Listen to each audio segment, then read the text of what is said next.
Viewmasters, it's the podcast that we do. Viewmasters, talk about movies that we view. Viewmasters, my friend Eric and me, Joe. Viewmasters, hey, let's start the show. Hello, welcome to the Viewmasters, episode 207, The Report. My name is Eric. My name is Joe. Hi, Joe. Hi, Eric. How are you? I'm peachy. Good. How are you? Also peachy? All right. little fuzzy, kind of tart. Yeah. Make a great cobbler. Right. Yeah. Oh, I love a peach cobbler. Oh man, aren't they the best? I like a peach cobbler. I like an apple cobbler. I like pretty much any cobbler. I've not had a cobbler I haven't enjoyed. I mean, those are the two main cobblers. That's true. I feel like I've had like a blueberry cobbler maybe in the past. Okay, yeah. I like a blueberry. Yeah, no, I'm on board with all three of those. Yeah, I might. I've been doing a little bit of baking. During the quarantine. Mostly it was one day a couple weeks ago I decided I was going to make chocolate chip cookies. And then I also made breadsticks. So I basically made a pizza crust and then just wrapped like chicken and cheese in it. That sounds great. It was very good. A restaurant in the town where I went to college served those, and it's my favorite thing in the world. My favorite food in the world, and I've been trying to recreate it ever since, and I've never quite gotten there. This was as close as I've gotten, I think, and it was pretty tasty. So I'm gonna keep trying. I wish you luck. Thank you.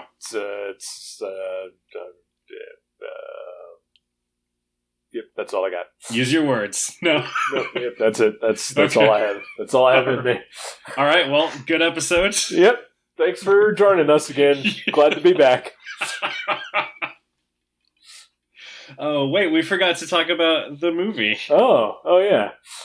The Report. Well, if in all fairness, I'm not sure I know how to talk about this movie. All right. I was thinking about that while we were watching it. Because, yeah, I feel like, at least of movies that we've done so far, I don't know about of movies that you've done overall as part of the Gutter Trash empire. Mm-hmm. This is sort of a different kind of movie to talk about, just because it's a pretty straight drama. Yeah.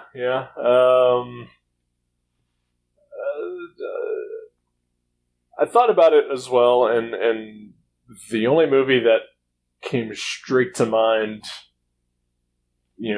that I would have a point of reference to compare it to would be The Big Short. Oh, yeah, okay. But even that was, comedic, and it had, some weirdness to it, and right. how it told its story. Whereas this is pretty much just straight through, these are the events that happened. Yeah.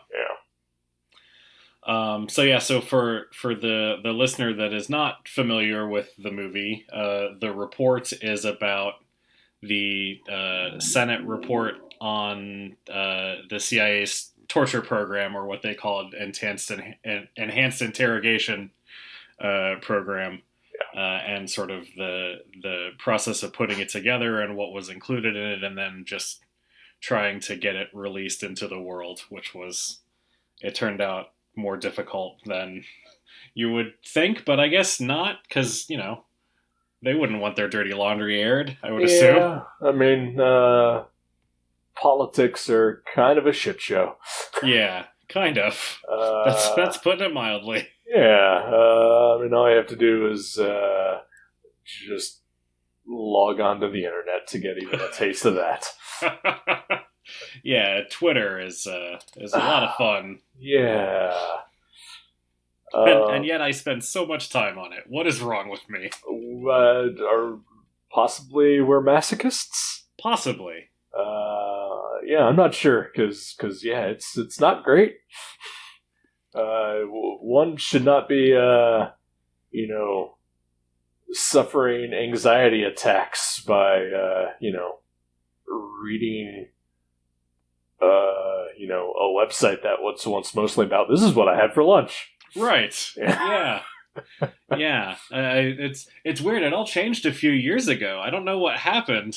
But it seems like something must have happened, say, like 2016? That things on Twitter took a real turn. It's real strange. 2016. Was that when Batman vs. Superman came out? I think that is when Batman vs. Superman came out. You might be onto something here. Yeah, I'm just thinking. Yeah, I mean, that's a very divisive movie. The whole Snyderverse of the DCEU is very divisive. Let's see. That was a year after Bambi broke up with me, so it's not that. That's not what changed. No. That's also, no offense, I know that was very important to you. Uh-huh. I don't know that would have impacted all of Twitter. Are you sure? I mean... Your followers, for sure. It felt huge. and I know you have a large following on Twitter. Oh, yeah. In the hundreds. So, I actually don't know how many people follow you on Twitter. I'm just being an asshole. I do have like 200-some followers. Not bad. Only 3 people interact with me, though, so... Well, I'm sorry that I'm one of them. I guess 243 people have me on mute. Yeah, or they're all bots. It's quite possible.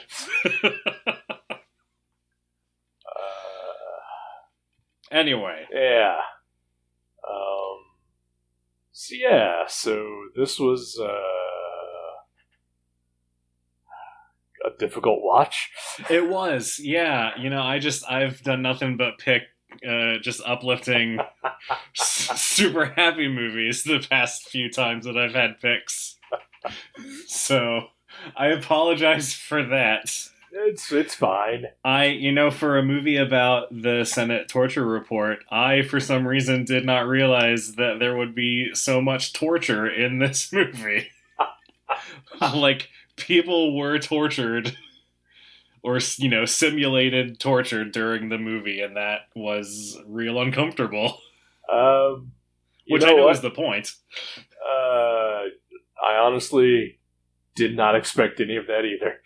Yeah, I don't know what yeah, let me back up. There are flashbacks to the things that are being reported, or that the person who's putting the report together, Adam Driver's character, is, what he's learning. There are flashbacks to those events actually happening, and I just did not expect any of that. I just thought it would be, I don't know what I thought it would be, just intense sequences of him reading, I guess.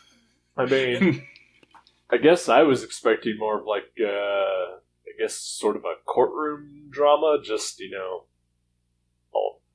the Senate, instead. Yeah. Just a lot of people arguing with each other, but not, scenes of people actually getting waterboarded or, slammed against a wall repeatedly. Yeah. It's kind of a how-to guide on how to torture somebody if you, for whatever reason, really want to do that. Sure. Which I don't recommend it. It seems really terrible, and you'd be a bad person if you wanted to do that. But possibly, yeah. I guess you could get some tips from this movie. Yeah, I guess better this movie than, say, the movie Hostel. Fair, yeah. I've never seen Hostel, but I know what it's about, basically, and yeah, it sounds harrowing and not fun. Yeah, it's also an awful fucking movie. Okay. It's in sort of the vein of a Saw, right? Yes it is. Yeah. Which is another movie I've never seen, but also a terrible movie. I know enough about it to know that it's not for me, though I am kind of interested in that Spiral movie that's coming eventually. Chris Rock Saw spinoff, I guess. Yeah, because that looks just like like a cop movie and not like a horror torture movie. So that sort of has my interest piqued, and to see how it ties into whatever's going on in the Saw movies. If I remember correctly, there is a heavy cop and investigative, procedural aspect to the Saw movies. Anyway, Really? yeah, cops play major roles in the movies. Okay, that I did not know. Yeah, but I've only seen the first one, and it's not great. Okay. Yeah. Is that the one that Carrie always is in? Yes. Okay. And not Donald Glover.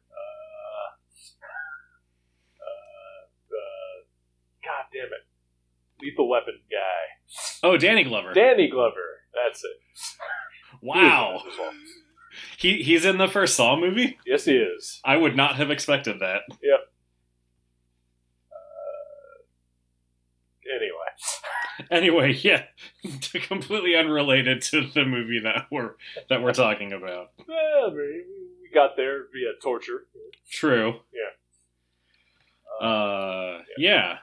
So this movie combines things that I really enjoy. Okay. Like investigation. I love a procedural. And Sure, there is a lot of that in the story of what Adam Driver's character, whose name escapes me right now. Dan Jones. Dan Jones, that's right. Thank you. Yeah, so there's a lot of that in what he's doing, and just sort of putting things together. And then there's politics, which I enjoy on film, like a West Wing-esque type of thing. Okay. And then there's people making impassioned speeches, which is also a thing that I enjoy a lot. Often in the context of politics, a la West Wing type thing. Mm-hmm. So there's a lot in this movie that I enjoy, but it just didn't really come together for me. Okay. I don't know what it was. Like, it was just sort of dull. It was very dry. It was very dry. Maybe that's a better word for it than dull. I feel like something, especially this particular story, there are so many threads. And it was, for me anyway, and I'm a dumb guy, admittedly, it was hard to follow at times. Yeah. Who this character is, what their relationship to that other character is, and everybody sort of hops in and out intermittently, the main being, Adam Driver's character. But, like, we get all these, like, side CIA characters Mm-hmm. who, half of them don't have names, or if they do, I certainly didn't catch them or remember them. Yeah. Like Maura Tierney's character. Like, who was she? What was her deal? Other than Yeah, I don't know if she had a name either. Yeah, she was really into it.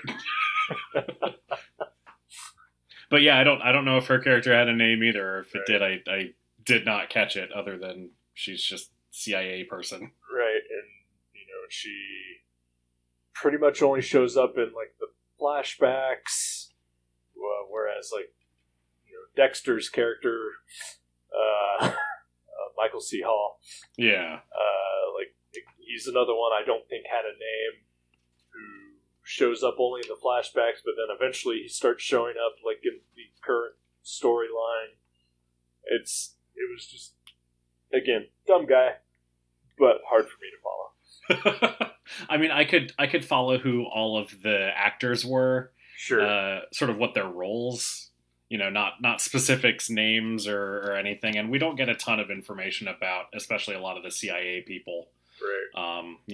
We sort of see snippets of them, and maybe some of their reactions to things that are going on. But, beyond that, we don't see their home lives. We don't see what their inner lives are like, other than maybe Tim Blake Nelson, who I wish there had been more of in the movie, because I always love seeing Tim Blake Nelson. I will agree with you on that. So I was glad that he had an important role to play, even if it was not a very meaty one. No, yeah, it was. I would say, other than Adam Driver and Annette Bening, every character is just sort of there. Yeah. They don't have much to them. They don't appear often. Obviously, Adam Driver is in most every scene, with the exception of the flashbacks. Right. But there are there's a ton of actors who you're just like, oh, hey, it's that guy, and then that's the only time you ever see them. There are a lot of people that I recognized in this movie, right? Which made it kind of fun. Sure, a little bit. I don't particularly care for this guy, but when Ben McKenzie showed up, I was just like, oh, hey, that guy. I actually did not recognize him when he was on screen. I saw his name in the credits and was like, hey, he was Angel. But I didn't recognize him. He was, he was one of the CIA operatives who, early on when they're just starting to torture people, he was just like, hey, this guy's not giving us anything. Let's try your way.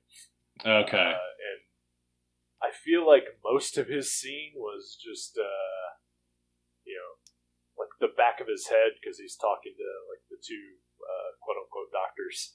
Yeah. And then there's just a quick where he just turns just enough to the camera that I was able to it's like, who is that?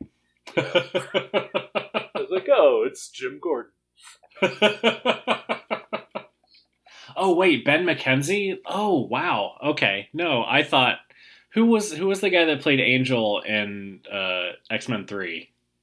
Oh, Ben Foster. Ben Foster. Okay, I see. I was completely mistaken about even who it was. I didn't understand what you were talking about. I was just going to let it go. I'm just a dumb guy over here. We're just a couple of dumb guys, apparently. We actually, and I will admit this publicly, we started watching the OC a couple days ago. So the fact that I didn't recognize Ben McKenzie in this movie, it was just a blink and you miss it thing, or I really wasn't paying attention. It really was a blink and miss it kind of role. And or maybe his entire scene is filmed in the dark, and the back of his head is, facing the camera for most of it.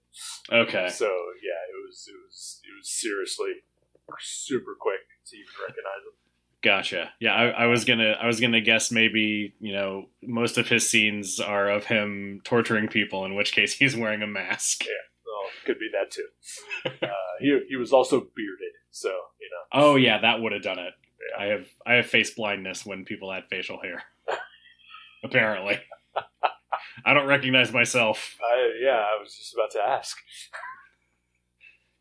Yeah, it's real bad. That's why I haven't shaved in a while. Wait. Okay. Yeah, because I know what I look like now. Right. Oh, okay. If I get rid of it, I will not recognize myself. Gotcha. Anyway. One person that I did not recognize was Buffalo Bill. Oh yeah, Ted Levine. Yeah, he is the CIA director in this movie. For much of the movie, there are a few different directors, but he's sort of the main one that we deal with. Right. And I just did not recognize him at all. And then Jenny happened to wander into the room while I was watching it, and he showed up on screen, and she was like, "He's a serial killer." I was like, "What? What do you mean?" I figured it was like, oh, he was in an episode of the X-Files as a serial killer. Right. That's usually what it is. Sure. But no, he was Buffalo Bill. Oh, yeah.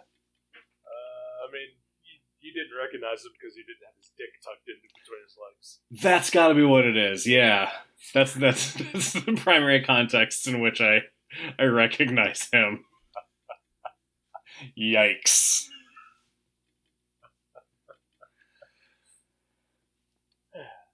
Yeah. So yeah, this is a super uplifting movie about torture and people trying and often failing to do the right thing. Yeah.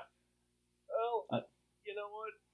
I got the feeling that pretty much only one person was really trying to do the right thing. Well, yeah. I feel like Dianne Feinstein came around eventually. Yeah, sort of. You know, from what very little I know about the real Dianne Feinstein, though, is she's not great. Yeah. Yeah, she is not a good person for the most part. That's disappointing. Yeah. Yeah, I guess I don't really know much about her in real life. Just again, what little I know. The main thing that I recall is that, like, in the 80s, she was mayor of San Francisco, I believe. There was a Confederate flag flying in front of City Hall that a couple of activists kept trying to take down, and then every time they succeeded, she would put up a new one. Oh, wow. Yeah. In San Francisco? Yep. Huh. Yeah. I would not have expected that. Yeah. And that's just one example, I guess. Yeah. Not being particularly great. Well, that's too bad. Yeah. But I guess, she's a politician, so I guess it's not super unexpected. No, I'm not surprised. I feel like most politicians are probably at their core pretty awful. Yeah. Especially career politicians. Or, in some instances, reality TV hosts who suddenly become politicians. I don't know what you're talking about. Yeah, just I'm making shit up. Okay. I'm trying to write this story about a dystopian future. Yeah, all right. Yeah, it's just one of the ideas that I had for it. I like it. You should run with it. All right. Let's see what happens. I bet everything will be fine. Yeah, well, it's getting to a weird point now where there's this virus that's about to wipe out all humanity. Ooh. Yeah, it's creepy. That's exciting. Yeah, could make a good movie someday. Yeah, can't wait to see how that guy reacts to it, and obviously rises to the occasion and saves everyone. I would assume. Yeah, because I don't know how else this story would go. Otherwise, it'd just be a really unsatisfying story. I don't know. I haven't written anything in a while, so what do I know? Yeah, well, it's just, we're just spitballing here. So that's true. Yeah. So I honestly don't know if I actually like this movie or not. Yeah, I mean, like I said, there are things in it that I should really enjoy. I thought Adam Driver was great. Sure. He really is not. It's true. He has quickly become a person that I will pretty much just watch anything that he's in. Yeah. And it's either. It seems like he has, in things that are even not very good, it seems like he has fun with it. Right. This one obviously was not a fun role, but I thought he did a really good job with it. Yeah. And yeah, the impassioned speeches, I thought he delivered very well. He really did. Yeah, you feel for his character and just all the roadblocks that he runs into. And by roadblocks, I mean by almost going to jail. Right. Because he pissed off the CIA. Which, I mean, who hasn't that happened to? Well, we're all trying. Yeah. But yeah, so yeah, like I said, the things in it that I liked, it just didn't quite come together for me. And I don't know if maybe if there was stuff that could have been cut, because it is it's a full 2 hours. Yeah, it is. Which is not bad, but Yeah, I felt like I felt every minute of it. I agree with that. I don't know. I feel like, you know, it was almost too straightforward of a story. Okay. Where, like, you know, just like it's harrowing, you know, just him having to deal with all the governmental bullshit and the cover-ups, but it's also not exciting. Yeah, it's a lot of him just being in a windowless office Yeah, with his team. yeah, and eventually his team is just one other dude. Yeah. Who also, I don't believe, had a name. Yeah, I don't know if he had a name either, or if any of the other people on the team had names. Yeah, I don't believe they did. There was the sort of female lead on the team, who was played by, I believe is her name Sarah Goldberg. She's the actress who's the female lead on Barry. Right, I recognized her from that. Yeah, so I was sort of entertaining myself by pretending that she was her character from Barry, and that she got cast in this movie, and was just making the most of her scenes. All right. You know, just little things. Yeah, I buy it. I tried imagining Adam Driver as Kylo Ren, but it didn't really work. Very different characters. Definitely, very different. You know, John Hamm, you know, he's doing his John Hammiest. Yeah. You know, he showed up, like, I believe, like, one of the very first scenes. Mm-hmm. And then, like, disappeared for 3/4 of the movie. And I was just like, that's weird that John Hamm just had that incredibly small role, but then he does show up eventually. Yeah, I had that thought as well when he appeared and then disappeared. Right. I will say, you know, about him and about like Maura Tierney, and other people in it. You know, there are a lot of really likable actors in really unlikable roles, I thought, in this movie, which I thought was interesting. Yeah. Again, except for Tim Blake Nelson. Right, yeah. It was just I get a special joy when I see him in things.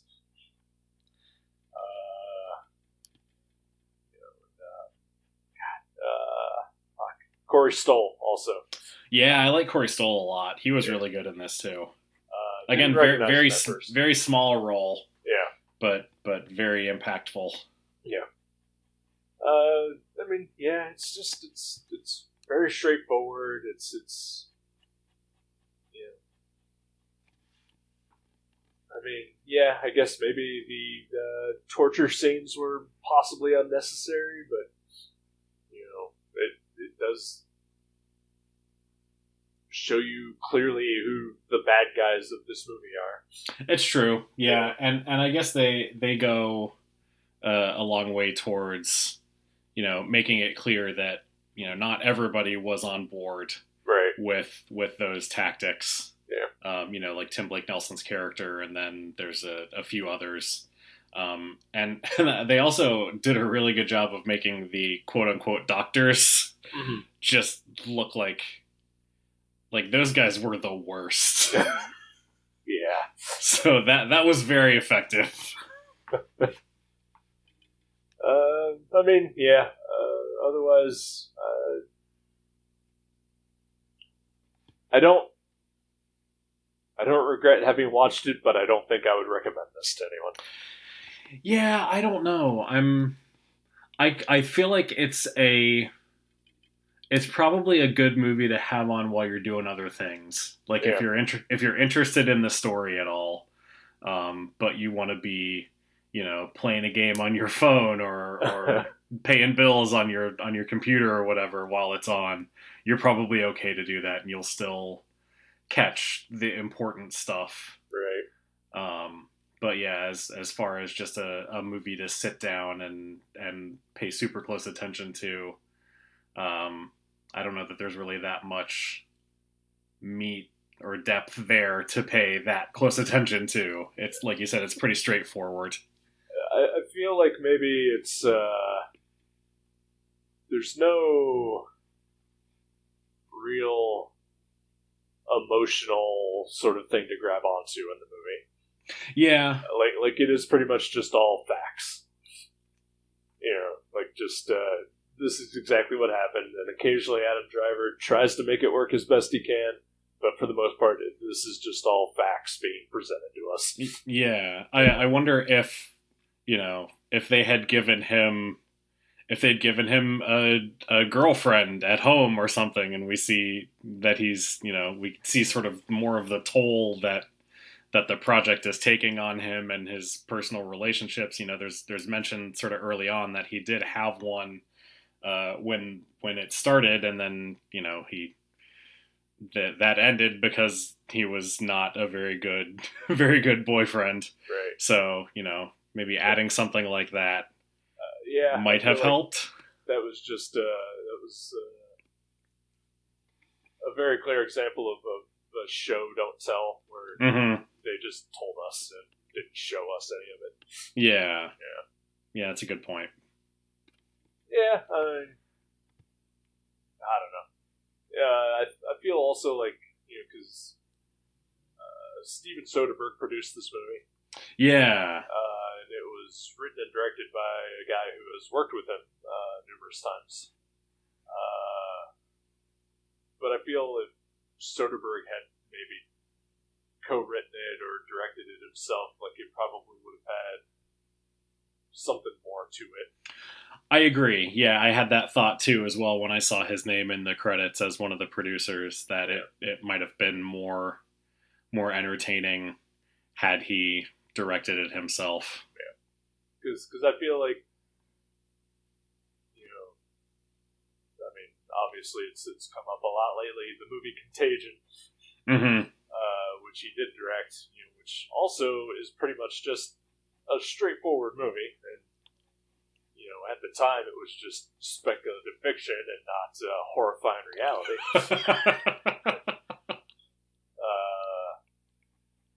But, you know, like, he was able to wring, you know, drama from, you know, what is essentially, you know, just fact, you know.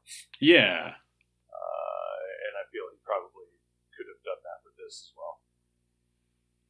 Maybe there's an alternate universe where he did direct this movie and it's a Best Picture winner or something. Yeah, it could be. Yeah, I mean, I feel like, you know, I'm just going to repeat myself. So, okay. Well, yeah, the report. Yeah, it was fine. It was fine. All right. Yeah. Well, super short episode, I guess.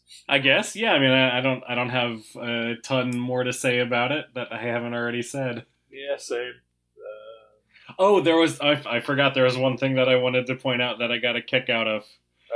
All right. There's a scene where I think it's in John Hamm's office. He's the chief of staff for President Obama, and Ted Levine's character. I think was it Leon Panetta? Is that who he played, or he played somebody else? He played the director of the CIA. Yeah. He comes to visit him, and on a TV in the background, I caught a brief glimpse of President Obama in his tan suit, and that tickled me. Yeah, well, you know, he got impeached for that, so I know.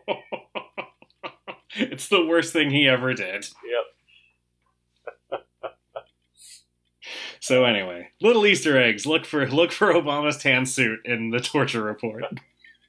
I will say this. One thing I did appreciate about the movie is that, you know, like, obviously compared to our current administration, Obama was a fucking saint. Right. But he also did a lot of horrific shit too, and the movie doesn't try to sugarcoat that either. Yeah, I appreciated that as well. Yeah. I mean, so much better than what we have now, but, at least it's not gonna just, whitewash, some of the negative aspects of his administration either, so. Right. I appreciate that. I do think there is definitely that tendency to, even at the time, to sort of overlook the negative aspects or the shortcomings of the Obama administration. Yeah. So it was nice to see that presented relatively factually in the movie. Yeah. The report. Yeah, the report. Oh, one other thing I wanted to say. Sorry. So there's the scene where Dianne Feinstein goes in front of the Senate and basically says that she wants the report to be made public. And then it cuts to actual footage of John McCain giving a speech on the floor, basically supporting that. And that felt really weird to me. Like, it felt like they gave sort of the hero moment of the movie to John McCain. Yeah. Because like he's making this speech and we're seeing, all of the characters that are impacted by the release of this report. And maybe that is, how it actually played out. I guess it is because they used the actual footage. Right. And it was a solid speech that he gave. Sure. It was moving, but it just felt weird to me that like John McCain gets the big hero moment of this movie. Yeah, it was a little off-putting as well, especially because John McCain also not a great person. Right. But yeah, from a storytelling perspective, it's extra weird considering that, we spend the entire movie with, Dianne Feinstein in her office. Mm-hmm. Because Adam Driver's character works for her. And to just have her say, the short little, I want this thing to happen, and here's this guy to tell you all about it. And yeah, it's weird. Yeah, I wonder if he had to get behind it for people to pay attention to it, given his service record, but also even just the fact that, he was a conservative and he was a man. Right. I wonder if that helped give it more weight, and that's why that moment was given the weight that it was in the movie. I don't know. It just struck me as very strange. It's very possible. Like, that is the factual reason why that actually happened. But yeah. Just from a storytelling perspective, it does not work as a narrative. But sometimes life is messy. Yeah. Take some liberties, movie. Yeah, come on. All right, that's the last of the things that I forgot I wanted to mention. That's all right. I'm glad you had them to mention. Me too. Yeah, because I certainly have nothing. Okay. Well, hopefully you have something picked for us for next week. I do. As you know, I'm a big horror movie fan, and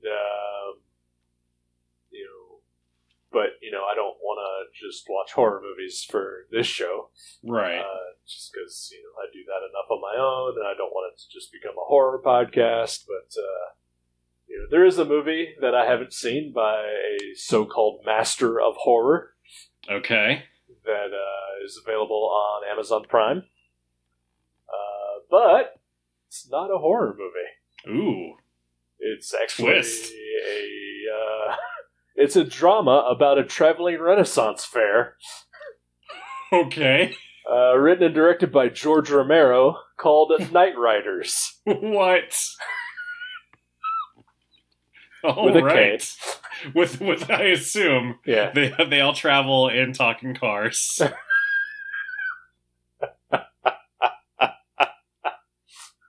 I think this might actually predate the show Knight Rider. Okay, so Knight Rider's a rip off of this movie. Yeah. The TV show about the talking car that is a part of a traveling Renaissance fair. Exactly. Yeah. All right. Well, that sounds cool. Fair warning. I guess this is the point where you could veto it if you want to. It is a 2.5 hour long movie. Oh, wow. Okay. But yeah, Knight Riders, starring Ed Harris. Oh, nice. Yeah. Young Ed Harris, I would assume, if it's pre-Knight Rider. I assume so as well, although I believe he's probably still very bald. I hope so. I won't recognize him otherwise. That's true. It's really any hair on the head. If that's different, I'm just out. Oh man, I guess I'm glad that we're only doing this via audio and Skype because I shaved my head recently. So. Oh no. Yeah. Eric, where'd you go? I'm right here, buddy. Oh, good. I know you can't hear my hair right now, but I was talking to a bald man for a moment. It was confusing. I'm dumb. All right. It's all right. Cool. Night Riders. That sounds Riders. Good. Alrighty. Well, that's all I got. All right. We will see you back here next week then. Okie doke. All right. Talk to you then. Goodbye.